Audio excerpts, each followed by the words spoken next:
Evangelho de Marcos, segundo livro do Novo Testamento. Evangelho de Marcos, segundo livro do Novo Testamento. Enquanto você vai encontrando, eu quero desejar uma boa noite para todos. Desejar que Deus abençoe grandemente a sua vida, que seu coração esteja aberto para receber a palavra de Deus, que você possa ser renovado por este culto abençoado. Só um pouquinho mais de som, não sobrepõe minha voz, por gentileza. Marcos capítulo de número 11.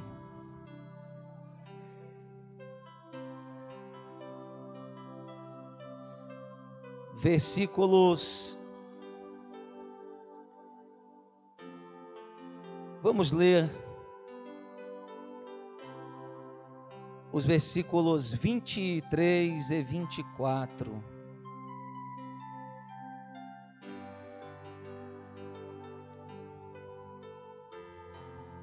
Os que encontraram, digam amém.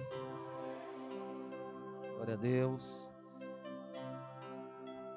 Diz assim: tende fé em Deus, porque em verdade vos digo que qualquer que disser a este monte, ergue-te e lança-te no mar, e não duvidar em seu coração, mas crer que se fará aquilo que diz, tudo o que disser lhe será feito. Versículo 24. Por isso vos digo que tudo o que pedirdes orando, crede que o recebereis e tê-lo-eis. Amém? Bíblia na cadeira, vamos orar. Isso aqui é uma casa de oração, então vamos nos comportar conforme o propósito dela. Senhor, nós oramos dessa noite, te agradecemos e te bendizemos. Espírito Santo, eu venho mais uma vez pedir a tua graça, para que o Senhor fale com o seu povo através da minha vida. O teu nome já foi glorificado através dos louvores, da adoração. Ó Senhor, das oportunidades que foram dadas. Mas neste momento, Senhor, estamos diante do mais importante, que é a tua palavra, porque o que nos caracteriza como novos nascidos, como homens e mulheres de Deus, é o entendimento e a fé prática na sua palavra. Eu te peço que o Senhor nos abençoe, enquanto esta palavra está sendo pregada, o Senhor venha curar, o Senhor venha operar. Você pode, nesse momento, transformar esta oração em adoração, em glória a Deus, em louvores. Fala em línguas estranhas, você que é batizado, porque Deus não dá dom de língua para a gente guardar na gaveta. Deus dá dom de língua para usar. E nessa noite, através da toda oração, com as línguas ininteligíveis, você está sendo renovado, se é que você veio dar lugar para Deus nessa noite. Levanta a sua mão para o alto, aplauda Ele e se assente no seu lugar em nome de Jesus. Louvado seja o Senhor. Pode se assentar, por gentileza, de preferência com a sua Bíblia aberta. Sempre cuidado com a altura aí, por favor, amém? Eu dei alguns recados aí, irmãos. Eu não falo muito na igreja sobre a escola de ministros, mas eu tenho uma equipe de liderança aí que está sempre mantendo, né, as ovelhas cientes do nosso compromisso com a doutrina, em vista dos tempos que nós estamos vivendo, irmãos. Com esse advento da internet, as coisas estão ficando muito mais perigosas do que antes. Muitos falsos líderes estão se levantando nas redes sociais, pessoas sem cobrança, sem liderança, sem alguém para prestar conta, falando segundo a seu próprio entendimento, o que acha que é a palavra, o que acha que Deus está falando, e muitas pessoas estão seguindo isso aí, achando que estão andando no caminho certo. Eu venho dizer para vocês aqui, que a IPMA é uma igreja séria, amém? Esse trabalho é sério. Quem quiser realmente ir para o céu, tem que saber que só tem um caminho, e esse caminho exige cobrança, renúncia, compromisso, atitude. E falo para a igreja prestar atenção, vigiar, tá bom? Com esses líderes aí que não tem restrição nenhuma, não tem cobrança nenhuma, fica só dentro de casa num celular falando de Deus, falando que Deus aceita isso e aquilo. Cuidado com isso aí, tá? Eu estudei quase 20 anos, fiquei debaixo de autoridade, aprendendo para hoje falar para vocês. Então, cuidado com esses líderes que estão se levantando. Hoje todo mundo é pastor, todo mundo é profeta, todo mundo sabe quem é Deus, mas nós sabemos que não é assim, amém? E por isso nós temos que aprender aos pés do Senhor, através do ministério dos mestres que Ele tem levantado, tá? E peço que vocês continuem um compromisso com a escola de ministros, é obrigatório. Por quê? Porque não existe evangelho, vida cristã, sem aprendizado da palavra. Culto é só o glacê do bolo, irmão. O culto não vai alimentar a sua vida, não. O que alimenta a sua vida é a comunhão com as sagradas escrituras e a oração, né? E isso é feito dentro de casa, onde você estiver, porque na igreja nós só vamos 2 vezes por semana e ficamos aqui 2 horas. Então, se a sua vida cristã se limitar só nessas 4 horas semanais que você vem aqui para adorar, então você é um cristão muito fraco, né? E muito desprovido de autoridade espiritual. Mas se você entende que o dever do conhecimento, da busca, do aprendizado da palavra é diário, você é um cristão verdadeiro e autêntico, amém? Louvado seja o nome do Senhor, tá? Peço que vocês aí fiquem atentos. Nós tivemos, sábado não tivemos aula devido à vigília, mas sábado que vem, em nome de Jesus, nós já estaremos de novo aprendendo, se protegendo do nosso inimigo, e entregarei os certificados que eu prometi, amém? Até lá já deu para respirar um pouco. E você que tiver aí com alguma pendência, resolva, tá, irmãos? Porque não tem como a gente se dizer cristão e não ter compromisso uns com os outros, não é verdade? Então nós temos que estar atentos. Se você não se ocupar com as coisas de Deus, você vai se ocupar com as coisas do mundo. Essa é a verdade. Não existe ninguém neutro.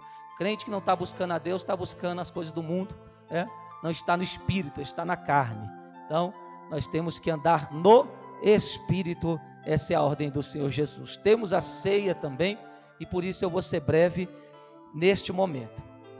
Igreja, os versículos lidos vão nos falar de um grande ensinamento de Jesus Cristo para nós, e eu posso dizer aqui como também uma estratégia para aplicarmos na nossa vida diária.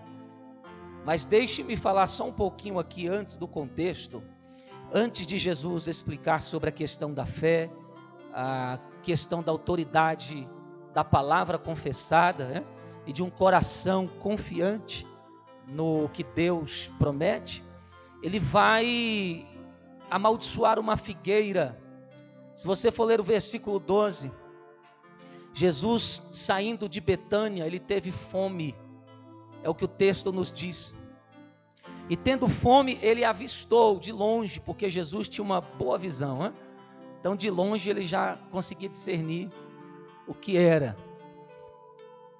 Vendo a figueira e chegando a ela, o texto vai dizer que ele só achou folhas, diga assim, folhas.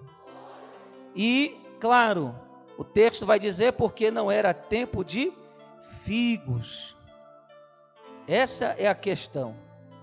Mas o que eu quero dizer para vocês aqui é que nessa época que Jesus estava lá, ela dava os primeiros ou os últimos frutos, tá bom? Nessa época que Jesus chegou à figueira. Então, ela devia ter o fruto conforme a sua estação, segundo a geografia e cultura bíblica. Esta figueira, ela dava frutos quase todas as estações do ano. Era raro, eu estava lendo o comentário de Ralph Gower, e era muito raro uma figueira, você achar a figueira e não encontrar nela fruto.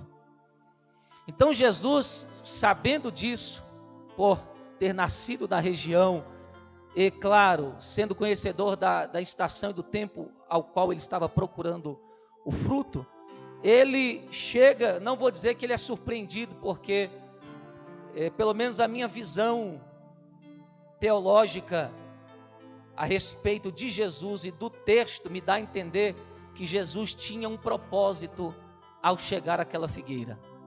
Jesus, ele tinha uma lição a ensinar aos seus discípulos e a nós hoje, através da Bíblia, com esta passagem. Então acredito que propositalmente Jesus vai à figueira, propositalmente ele acreditava e sabia que não haveria nela frutos, e ele encontra somente folhas. Encontrando as folhas e não o fruto, Jesus amaldiçoa a figueira.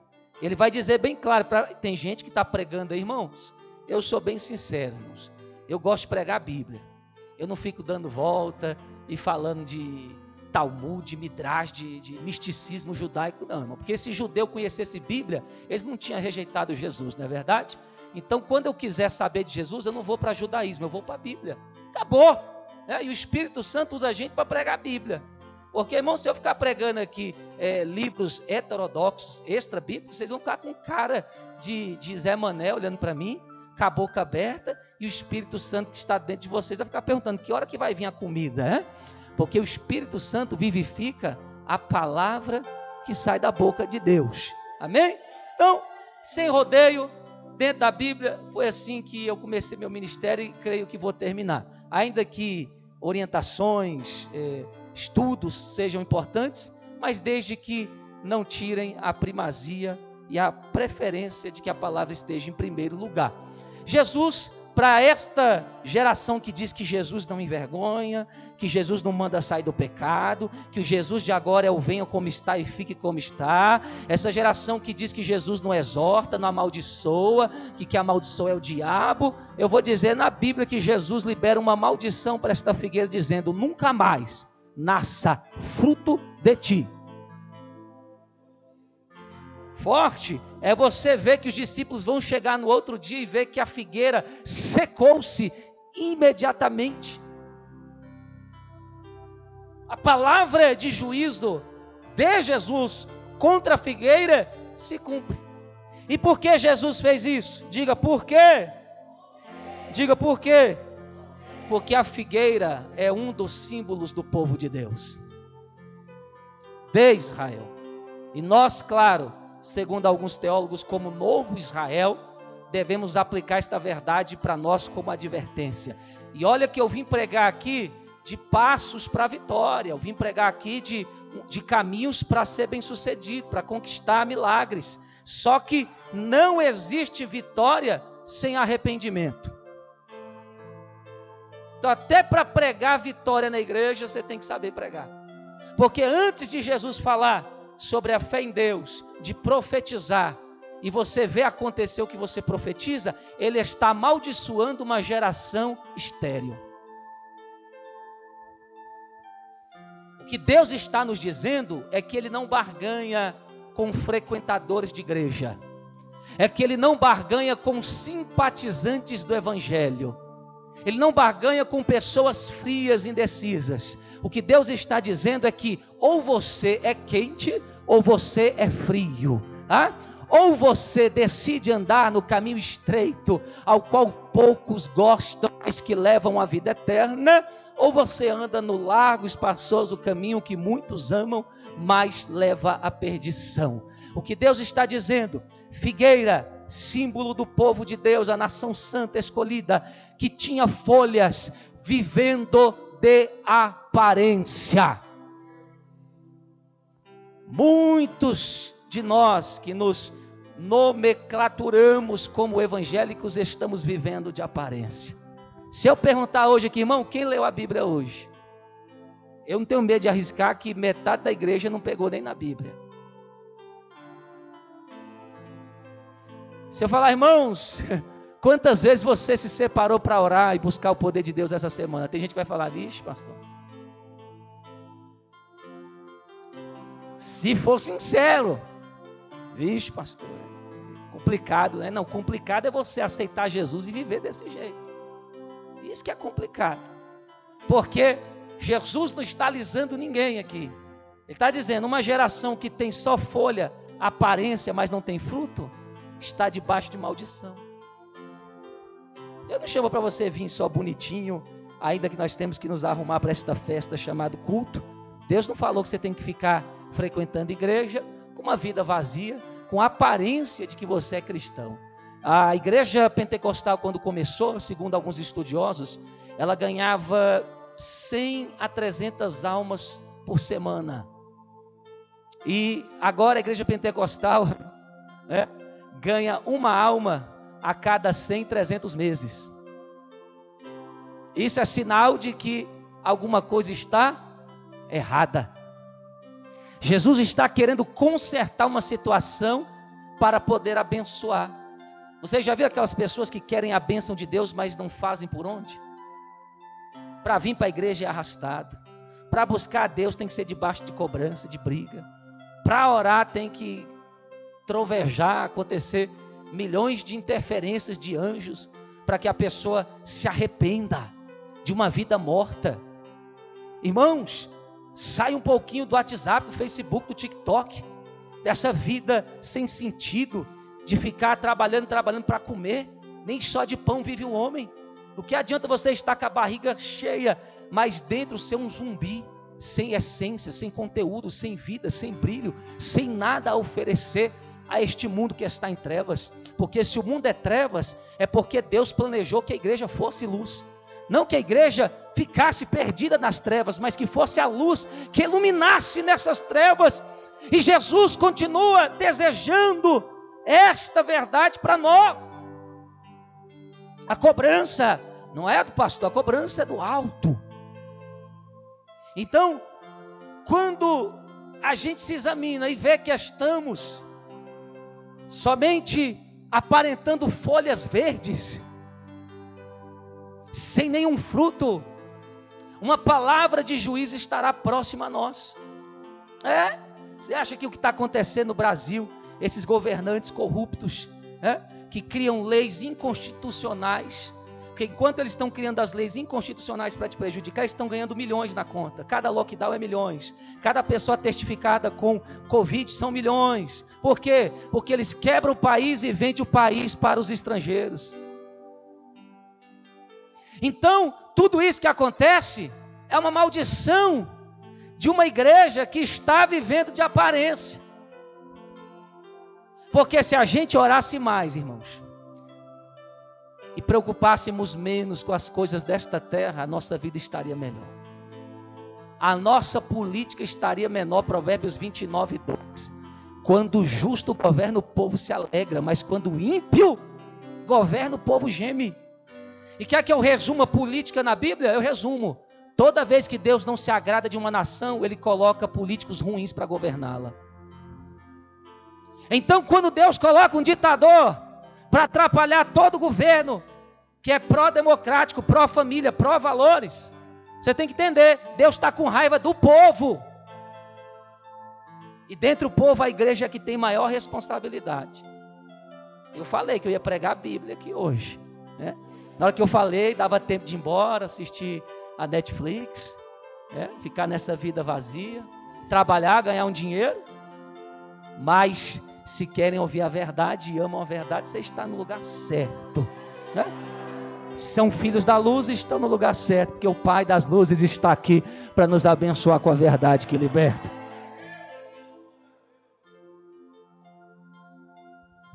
Então, uma vida de aparência. Segundo, não há frutos para Deus, irmãos. Eu fico pensando assim, como é que a falta de consciência espiritual no nosso meio está grande. Como precisamos de pregadores, como precisamos de verdadeiros líderes para instruir essa geração no verdadeiro evangelho. Porque as pessoas estão hipnotizadas pelo mundo, irmãos.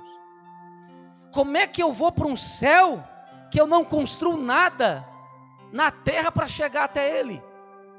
Não, balança aí, porque tem gente querendo dormir. Sabe, balança ele aí, ó, nem para me obedecer. A igreja está prestando, estou falando que o negócio está triste na terra.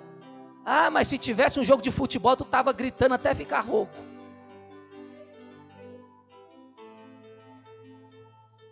Ser crente é muito mais do que ficar sentado aqui, mostrando uma aparência de folhas verdes sem fruto, que é pentecostal, que é cheio de Deus. Evangelho é muito mais sério do que isso. Se o povo que Deus escolheu para representar o reino de Deus na terra não quer, quem vai representar?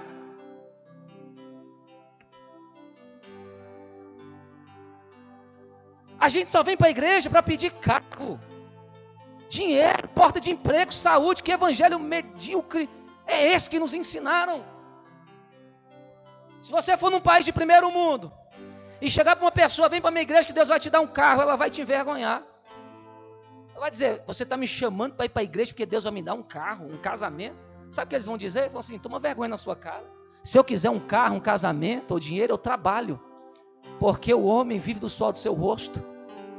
Eles conhecem a Bíblia. Agora aqui no Brasil é que tem toda essa manipulação cultural para dizer que a gente é cheio de Deus. Se a gente fosse realmente cheio de Deus, a sua família estava com você aqui adorando a Jesus. Se realmente a gente fosse cheio de Deus, a nossa política estaria bem melhor.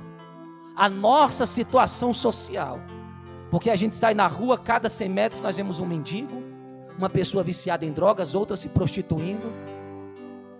E isso não é sinal do reino de Deus, é sinal do reino de Satanás. Então o que é o avivamento? Que a gente pensa que é ficar gritando dentro de uma igreja. O avivamento é mudança social, é mudança familiar, que começa dentro de quem? De você. Então Deus não vai querer uma igreja que diz que é figueira, que é símbolo de povo de Deus, mas não tem fruto, que vive somente para si mesmo. Grande é a seara, poucos são os ceifeiros, e dos poucos que tem, esses poucos não querem se preparar e se capacitar para isso. O evangelho não é essa vida preocupada somente com o seu propósito.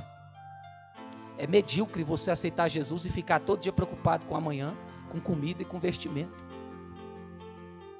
É uma fé muito rasa, porque até as flores do campo Deus veste em beleza. Até os pássaros, eles não trabalham, eles não fazem nada, mas comem e são sustentados. E sendo eu a imagem, a semelhança de Deus, eu vou viver essa vida medíocre, dizendo, amanhã eu tenho que ter, amanhã eu tenho que comer. Aonde está o fruto da fé? Onde está o fruto de uma verdadeira adoração e confiança em Deus? É isso que Jesus está combatendo. E por que Jesus foi até a figueira?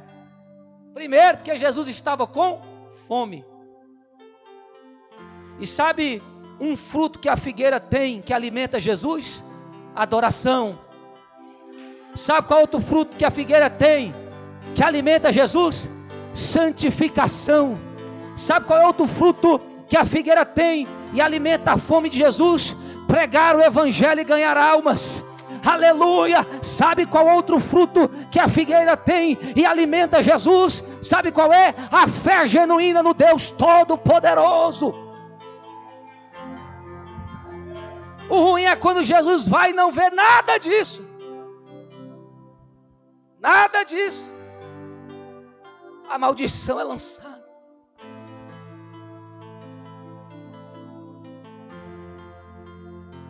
Ele vai dizer, a minha casa, como está escrito, isso foi o profeta Isaías que falou, será casa de oração.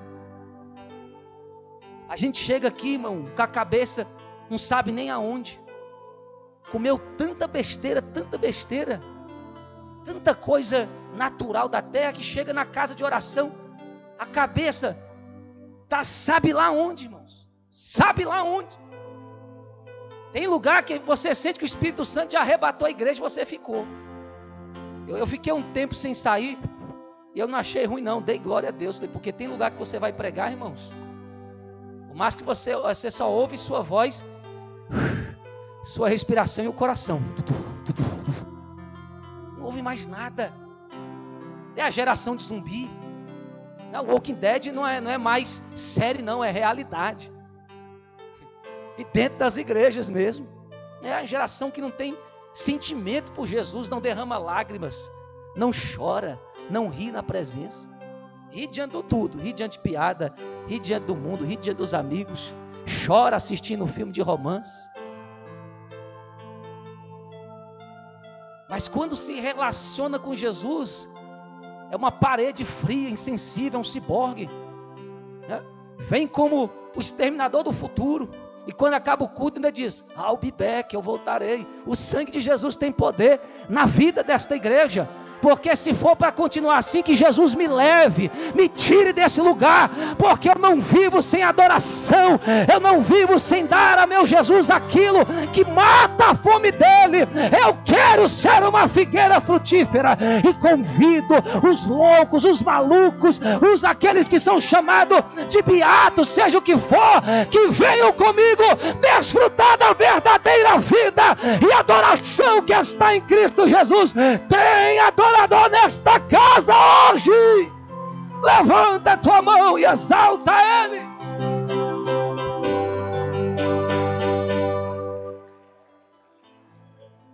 É sério.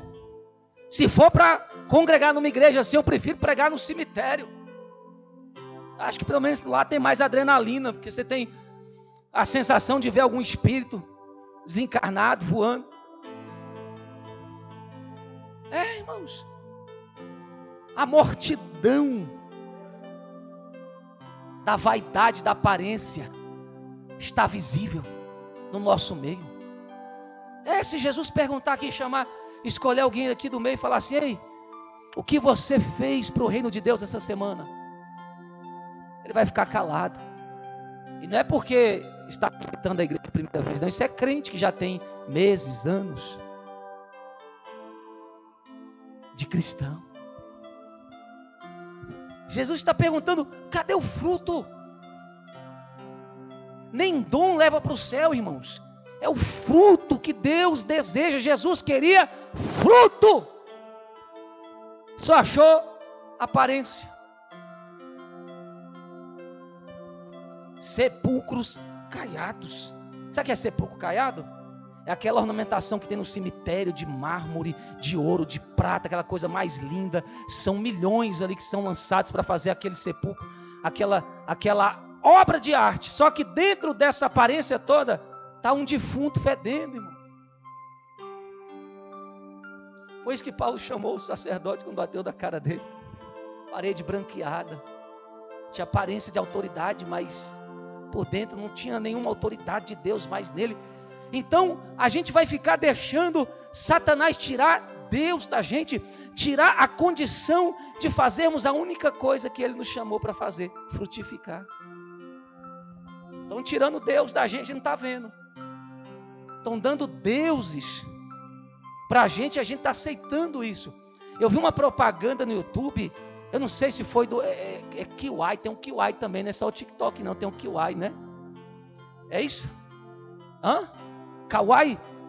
Eu vi uma propaganda dizendo que Deus deu o Kawaii para você. A cada vídeo que você posta, alguma coisa assim, você ganha uma quantia financeira. E eu falei: que Deus é esse? Esse Deus não é o Deus da minha Bíblia, não. Porque está comprando um povo para que o povo fique na idolatria. Irmãos, se nós não reagirmos, seu filho não vai ter igreja para congregar.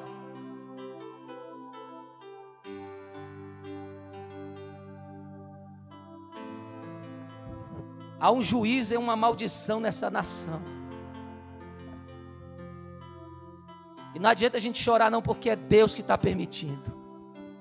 É Deus que está colocando. E mesmo assim tem muita gente que não vê, não reage. Com esses acontecimentos, a minha vida espiritual mudou. Eu consegui estreitar mais um pouquinho o meu relacionamento com Deus. Eu já não tenho nem amigos praticamente. As poucas pessoas que eu tenho um tipo de relacionamento são as que estão envolvidas na obra. Pela seriedade da situação, da aparência que estamos vivendo. Jesus está morrendo de fome. E a gente não está fazendo o que deveríamos fazer. Produzir frutos que o alimente. É sério. Eu fico preocupado com isso, porque a gente pensa que inferno é para bandido, inferno é para estuprador, inferno é para genocida, inferno é para beberrão, inferno é para homossexual. Ei, inferno é para quem não coloca o reino de Deus em primeiro lugar. Sabe qual é o povo que pereceu nas águas do juízo, do dilúvio? Um povo que era morno. Não, a gente, e aqui é tão mal, a gente somos de bem, amamos nossas famílias, gostamos de casar, dar em casamento, comer na festinha, beber. Fazemos nada de mal para ninguém, pois esses pereceram. E Jesus vai falar que no arrebatamento será semelhante. Os homens vão estar da mesma forma, só querendo trabalhar, comer, casar e dar em casamento. Vida social. Tem gente que passa num celular, no mínimo, num dia, 3 horas no aparelho, no mínimo. E não fica 10 minutos com uma Bíblia aberta. Aí eu pergunto, você pode dizer, bater no peito e dizer, eu sou cristão? Hã? Você que passa 3, 4 horas no celular e não pega 20 minutos de Bíblia, você pode dizer para Deus que você é cristão?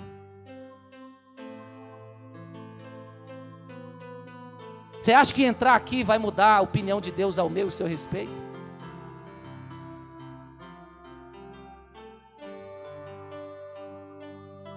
Será que a gente pode chamar os católicos de idólatras, porque eles têm imagem de escultura? Será que a gente não é idólatra? Será que a gente está convencido que adoramos a Deus? E não sabemos a realidade da nossa situação espiritual?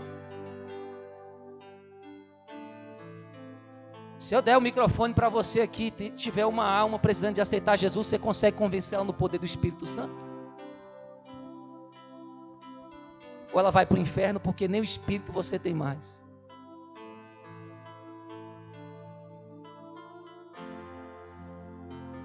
Para que Deus nos abençoe, deve haver um arrependimento verdadeiro.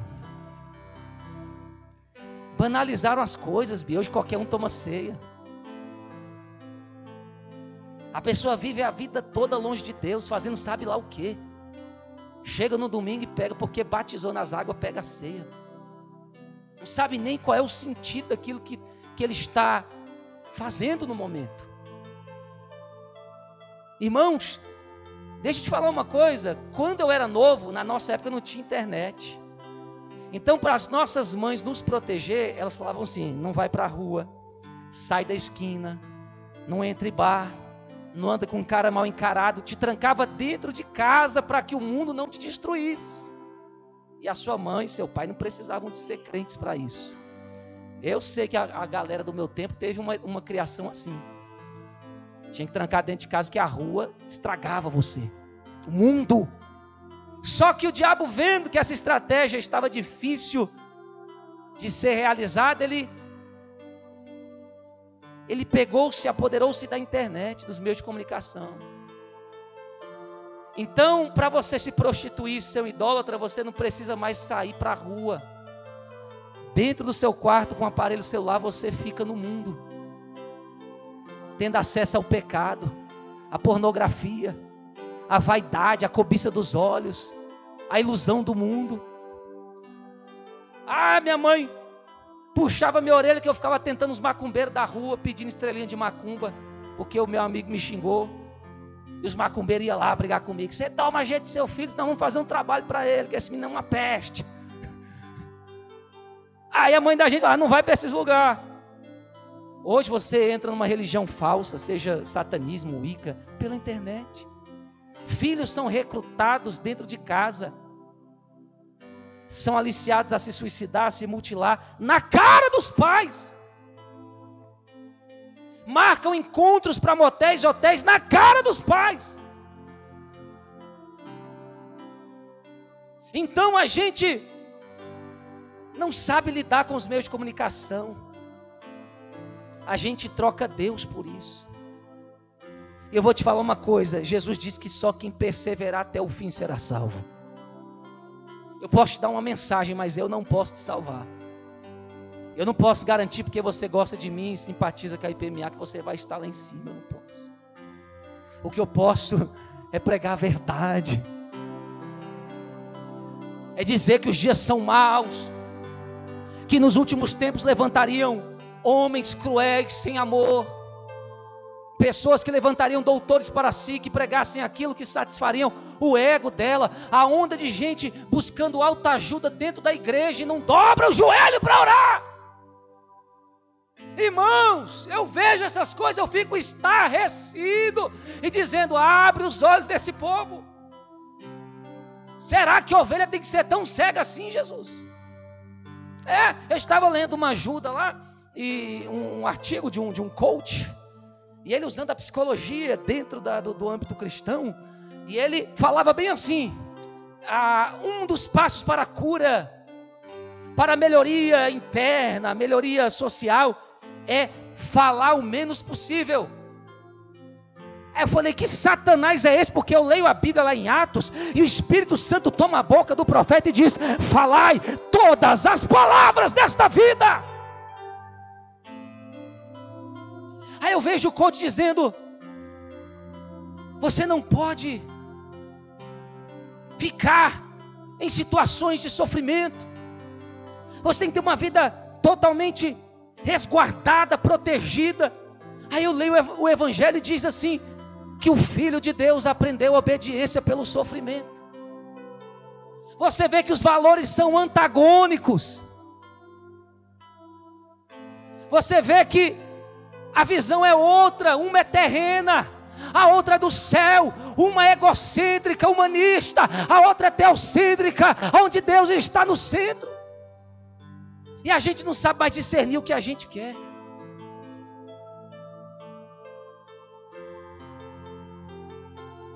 Satanás está tirando o fruto de muitos, e nós estamos deixando. Tem gente que já era para ser um grande evangelista aqui essa noite. Tem gente que dentro da sua casa já era para ter ganhado toda a sua família para Jesus. Tem pessoas que já eram para ter tragos aqui, como na meta, numa semana, no mínimo 3 visitantes aqui para ouvirem a mensagem que liberta. Mas estão acomodados, mornos, buscando conforto nessa vida. Falta soldado para a guerra. Eu falei esses dias: amor, eu tenho que fazer alguma coisa, eu tenho que ir para a rua. A gente tem que abrir a boca. Tem que abrir a boca, estão calando a gente está deixando. E o juízo está vindo por causa dessa vida de aparência, e a gente está deixando. Se a gente não se dispor a mudar, quem é que vai mudar?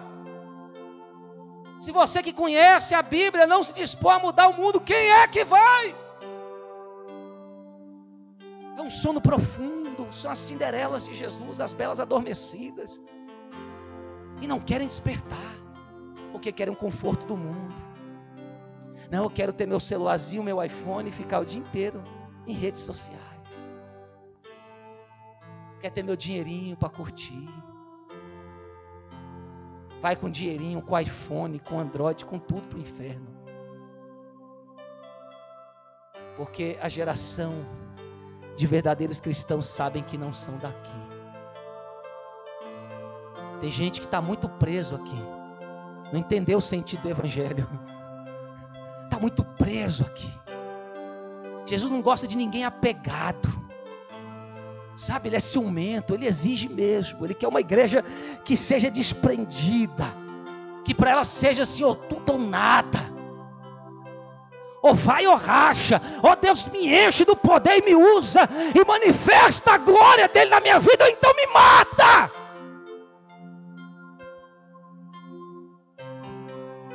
Cumprimento, apostasia, o amor de muitos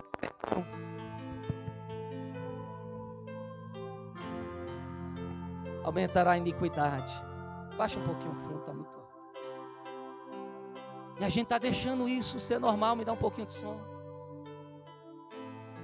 Eu fico besta, eu não gosto muito do Facebook, mas eu fico assim, como é que as pessoas gostam de compartilhar coisas banais? Tudo que é piada está lá, 500 likes e não sei quantos compartilhamentos. Notícia ruim, aí que espalha mesmo. Mas vão para falar contra o diabo, você não vê ninguém. Quem tem filho aqui, ó? Levanta a mão. Novo. Você ama seu filho? Você já viu quando a gente coloca uma coisa lá contra a ideologia de gênero? Contra casais homossexuais adotarem filhos. Os crentes nem chegam perto da postagem, parece que tem medo. Medo do diabo! Você fala contra o comunismo, ninguém compartilha. E as leis estão sendo lá aprovadas contra a igreja. Tira a oração das escolas, tira o ensino religioso das escolas. E a gente fica calado. Mas para falar mal do outro, não fica não. Como a gente gosta de falar mal uns dos outros. Isso é figueira sem fruto. É figueira sem fruto. O Espírito Santo falar assim: filho, dessas dezenas de pessoas que estão aqui, mais da metade não queria estar aqui. Aí você não sabe se você encarna um sacerdote ou um profeta. Porque o sacerdote vai falar, vai ficar insistindo: Jesus te ama, larga a frieza. O profeta não, o profeta fala assim: vai embora, sai daqui. Porque se eu não quero Deus, Deus também não me quer.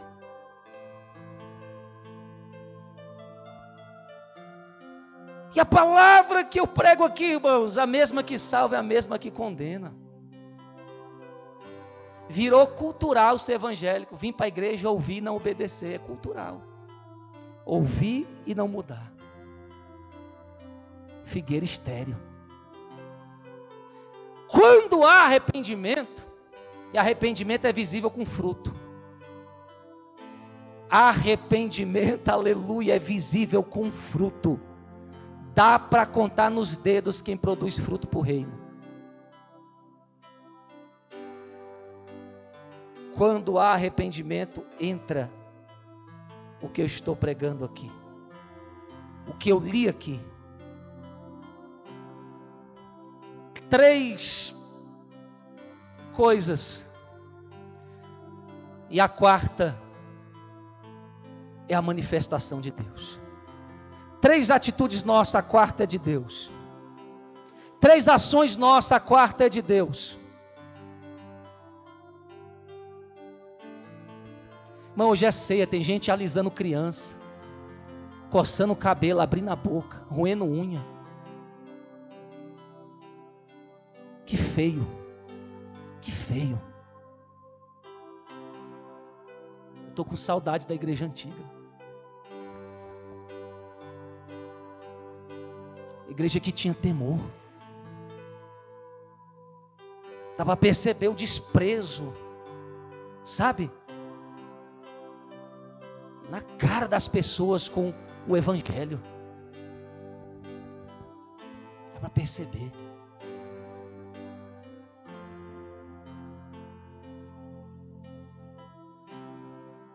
Três coisas, eu termino aqui. Primeiro, isso está no versículo 22 da última parte. Tende fé em Deus. E isso é porque tivemos uma vigília. Eu acho que para hoje era para o povo estar cheio do poder aqui. Enquanto eu pregasse, era para a gente estar ministrando cura aqui, libertação. Que poder é esse? Que poder é esse que a gente busca? E não é manifesto. É vaso rachado. Vaso fora da brecha. O azeite não fica, vaza. Irmãos, se você pudesse estar aqui no meu lugar para ver a cara de vocês. Nunca que se eu fosse incrédulo eu ia dizer que vocês são um povo que tem o céu. Com essa cara aí, eu sendo incrédulo ia achar que vocês são o povo mais desgraçado do mundo. Porque até no mundo a gente ri mais. Figueira de aparência. Se arrependa.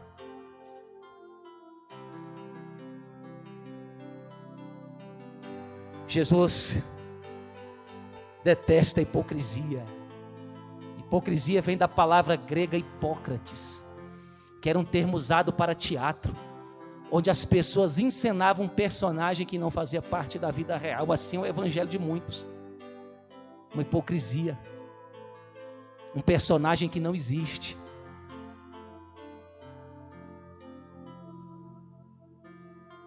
Primeiro, tende fé em Deus. Segundo, diga. Terceiro, não duvide.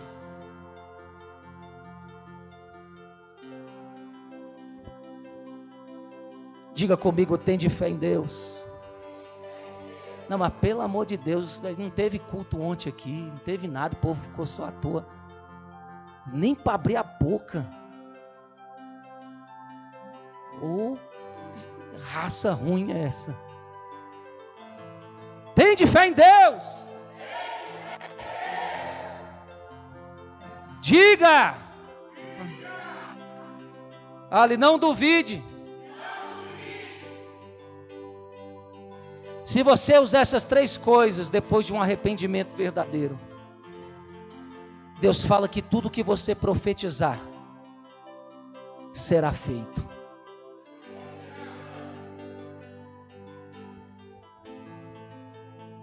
A alternativa para receber vitória em tempos difíceis não é murmurar, não é botar a culpa em Deus, é ter fé, profetizar e não duvidar. Você quer uma mudança? E para mim a única mudança que vale a pena aqui, antes de todas as outras, é a mudança espiritual. É a mudança espiritual. Você tem que ter fé. Você tem que determinar. Você tem que abrir a boca. Você não abre a boca nem para dar glória, tão ruim que você é. Nem para dizer glória a Deus, louvado seja o nome do Senhor. Você tem coragem. Deus fala, tem que crer e abrir a boca, profetizar. Está entendendo? Você tem que falar aquilo que você acredita que Deus pode fazer e não pode duvidar, irmãos. Tem gente que só tem fé, mas é uma fé de boca. A gente tem fé e até fala, mas no coração duvida. Será que Deus vai me libertar? Será que vai acontecer? Será? Não, você tem que ter fé, tem que falar e tem que guardar a palavra no coração. Aí sim diz, e se fará tudo o que disser. Tudo o que disser lhe será feito. Essa é a igreja que Jesus deseja ver. Uma igreja cheia de fé. Uma igreja que profetiza. E que não duvida. Eu queria nesse momento que você, que vai cear, se preparasse para isso. Se possível, se coloque de pé. Cadê os obreiros?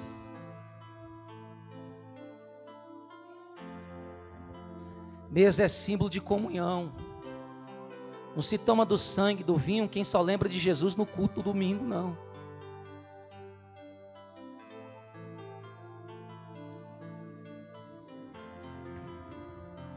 Temos aí o pão e o vinho. Todo mundo sabe o que significa, né? Sabe ou não sabe? Tem alguém que não sabe? Mas o pão representa o corpo de Jesus mutilado na cruz. E o vinho representa o sangue derramado para nos redimir do pecado. Obrigado. Estenda a mão para cá, igreja, vamos orar. Mas antes